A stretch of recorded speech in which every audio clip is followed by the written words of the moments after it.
dhamaanteen waxaynu baadi goobnaa oo aynu raadinaa dhaliilo iyo qaladaad ay naga galeen dad kale haddii aynu qalad sameynana waxaynu ku eedeynaa dadka kale ama xaaladaha kale markii waalid aynu qalad ku galno waxaynu isku daynaa in waalidku aynu dhaleecayn saarno haddii xaalad ay wax nagu dhacaan in aan xaaladda dhaleecayn saarno balse waxa dhabta ah inaad ogaato ay tahay qasab ayna sir tahay ayaa ah in qaladkaas uu idil aad adigu sabab u tahay ana bilow u tahay filsafar ayaa wuxuu leeyahay dhibtu haddii ay nagu dhacdo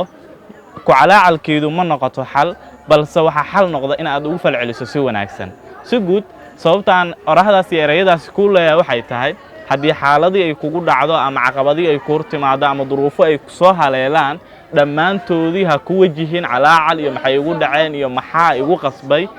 ku wajah sidaan xal ugu gudbaa ku wajah inaad wanaag ka rajayso ku wajah inaad khayr iyo mala fiican aad ka rajayso kadibna aad u bedesho ficil kadibna aad u bedesho wax miro dhala oo noloshaada guul dhab ku soo biirin kara midna aan kuu sheego noloshu way xanuuno badan tahay caqabado badan tahay duruufo badan tahay balse waxa ka gudbaa ninka haliyeyga ee dhabar adeeg u muujiya ninka haliyeyga ee malo wanaagsan ka rajeeya ninka haliyeyga ee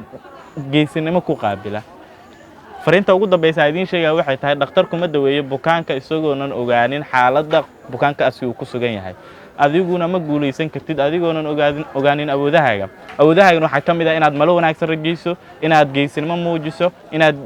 dulqaad badan samayso inaad guulaysato ugu dambayn xaaladaas oo idin waxay cadeynayaan inay tani tahay noloshaada